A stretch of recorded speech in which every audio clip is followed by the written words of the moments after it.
Estamos de regreso en Punto y Contrapunto. Lo nunca imaginado ya empezó a suceder. Las campañas en los estados de Hidalgo y Coahuila arrancaron este domingo con sana distancia y cubrebocas. Previstos originalmente para el 7 de junio, este 18 de octubre arrancaron 6 semanas de campaña electoral para definir 25 diputaciones locales en Coahuila, 19 de mayoría relativa y 6 proporcional, así como 84 ayuntamientos en el estado de Hidalgo. Según reportes de la prensa local, la mayor parte de los 11 partidos políticos que participan en el proceso Hidalgo arrancaron campañas de manera virtual. Quienes opten por actos presenciales deberán tener al menos un máximo de 50 asistentes, Mientras que en el estado de Coahuila, donde 518 personas buscan una diputación, tampoco puede haber eventos masivos y las personas candidatas deben usar cubrebocas en todo momento. Los líderes de los partidos políticos que participan en la contienda han señalado que su prioridad es convencer a los 4 millones de electores registrados en ambas entidades de salir a votar. Esta será además la primera elección en la que se utilicen algunas urnas electrónicas y sin duda un laboratorio rumbo a las elecciones nacionales del año 2021, que será el proceso electoral más grande de la historia, con 95 millones de electores que podrán participar en la renovación de la Cámara de Diputados y la definición de 15 gubernaturas, además de congresos locales y alcaldías. Veamos qué opinan las y los panelistas de esta noche. A ver, empiezo contigo, Martín. Tú no eres de Coahuila, pero es de un estado vecino. ¿Cómo ves este arranque? ¿Qué destacarías de este arranque de las elecciones 2021? Además de lo que ya hemos mencionado, ¿no? Además del hecho que tienen que traer cubrebocas, además del hecho de estas urnas electrónicas que en México no se habían visto y demás. ¿Qué destacas de este ambiente electoral que ya estamos completamente inmersos en él? Completamente. A ver, lo primero es eso, ¿cómo vamos a reaccionar? ¿Qué tanto abstencionismo o voto va a haber en estas circunstancias? En Estados Unidos el debate está muy álgido, tú lo sabes perfectamente, sobre cómo se va a dar la votación. Allá es otro sistema, pero obviamente va a afectar. Entonces es la primera medición que vamos a tener realmente objetiva de cuál es el ánimo de la gente. En las encuestas que he visto, en ambos estados gana Morena, ¿no? La encuesta que yo vi de Coahuila era de febrero, a lo mejor ha cambiado, el PRI en segundo lugar y en Hidalgo también. Ahora, son elecciones muy locales con lógicas muy específicas, o yo creo que nos van a dar una radiografía perfecta, bueno, no perfecta, muy atinada de lo que va a pasar y cómo ha afectado en el ánimo de la gente, insisto, la pandemia.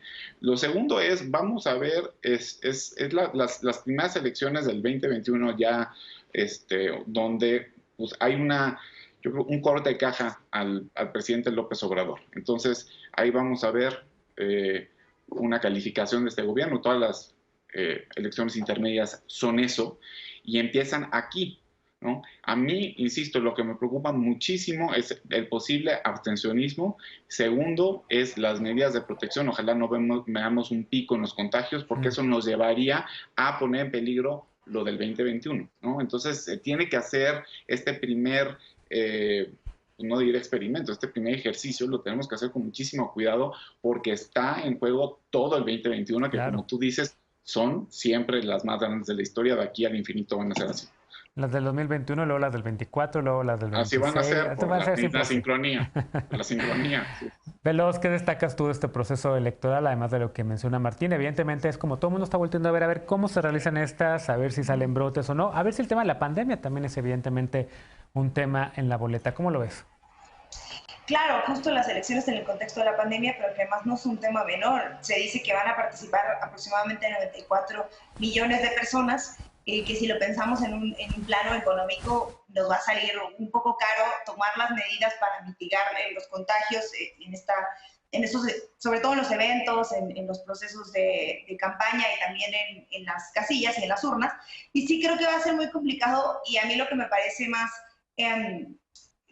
digno de mencionar es que estamos tratando de ahorrar dinero porque estamos en esta crisis sanitaria y parece que se vienen las elecciones intermedias más caras, por lo menos hasta ahora, en términos de las medidas que se tengan que tomar, y creo que eso es importante mencionar.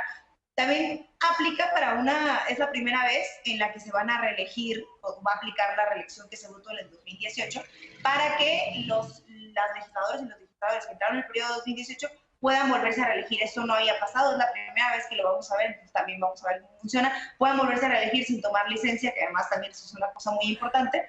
Y creo que eso va a ser unas elecciones muy sui generis y que además nos van a poner un ejemplo para las que vienen.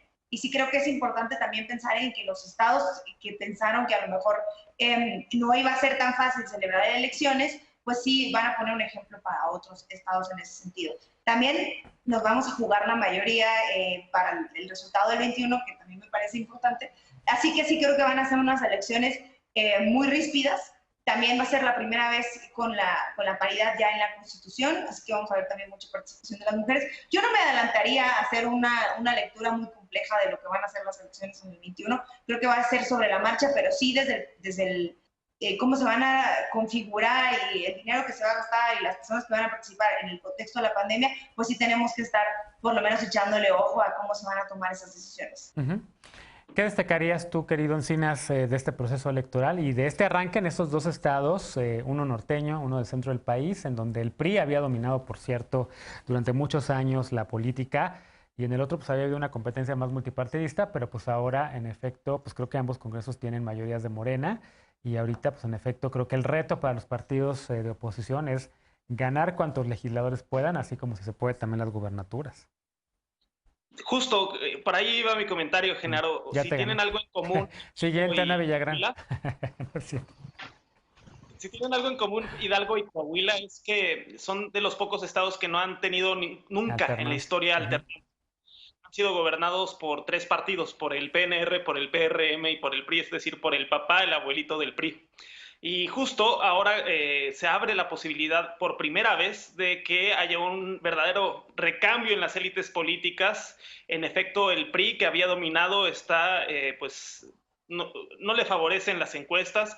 Son cacicazgos pues, que de mucho arraigo y de muchos años y de mucho control político. Estamos hablando en Coahuila de los Moreira, por ejemplo, o en Hidalgo, pues estamos hablando de Chong, de Murillo Karam, de Miguel Ángel Núñez Soto. Es decir, es ese priismo el que está pues languideciendo en estos momentos de transformación, y por otra parte vemos que también puede haber un cambio a través de Morena. Algo muy interesante, por ejemplo, muchos caciques regionales y locales, como el caso del ex rector de la Universidad Autónoma de Hidalgo, Sosa, la Sosa Nostra se le llamaba, Miguel Ángel Granados Chapa prologó un libro que así se llamaba, Miguel Ángel Granados Chapa Hidalgo. Sosa apostó que iba a comprar un pasaporte de impunidad saltándose a Morena, y la verdad es que logró colocar a muchos candidatos y tener un dominio del partido de Morena en ese lugar, pero lo cierto es que ya no compró esa impunidad y la Unidad de Inteligencia Financiera congeló sus cuentas y ahora está pues aprendido este liderazgo, este cacicazgo, y eso permite también que Morena, los fundadores, la gente que viene de la izquierda, pues logre finalmente recomponer el ambiente político de cara a estas elecciones. Entonces, estos dos movimientos pueden ser el fin de los cacicazgos regionales, tanto que no compraron impunidad los que saltaron a Morena de último momento, como la caída electoral del PRI. Eso creo que va a ser lo interesante en ambos casos, además de lo que podríamos anticipar, de analizar como preámbulo rumbo a las elecciones de 2021. Claro.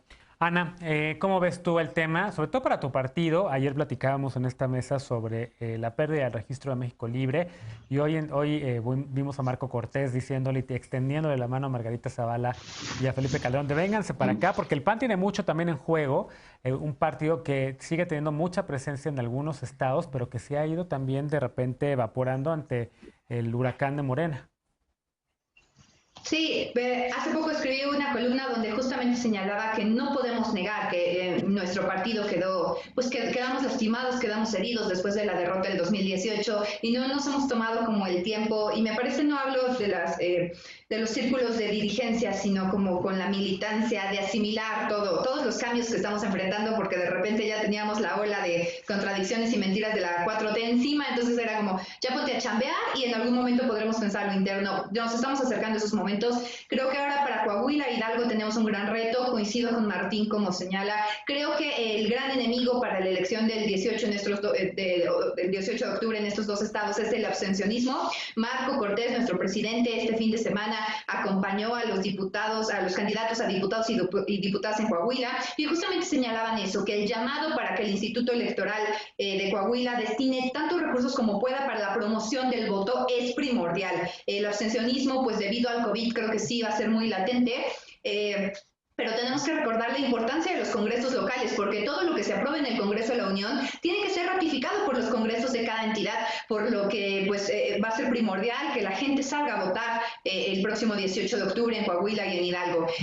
Lo que Acción Nacional está buscando, o una de sus propuestas de campaña, pues allá va a ser reducir gastos en los excesos de gobierno y fortalecer el sector salud, economía y seguridad. Allá el dirigente del PAN en Coahuila, Jesús León, tiene como una propuesta de que si el gobierno estatal manejara mejor los recursos públicos, pues en este momento los niños que están estudiando a distancia pues podrían tener una tableta y conexión a internet en sus casas, o por lo menos en los espacios públicos, pero esto solo se va a alcanzar si los recursos públicos son bien destinados. Entonces, pues creo que estas 6 semanas de campaña electoral sí van a representar todo un reto y pues también un antecedente, porque ahora que Gatell sale a decir que probablemente los rebrotes los vivamos de enero a abril, pues a ver cómo son las elecciones en el 21, y pues con estos ejercicios vamos a tener un antecedente. Se van a buscar 25 diputaciones locales en Coahuila y 84 ayuntamientos en Hidalgo, y algo que a mí sí me representa como súper complejo es que el máximo de los eventos presenciales pueden ser 50 personas, 50 asistentes, y pues todos con las medidas de sana distancia y con cubreboca, y pues yo no sé cómo le van a hacer con el clima que tienen esas entidades, pues para andar recorriendo las calles con el cubreboca, creo que va a ser muy complejo.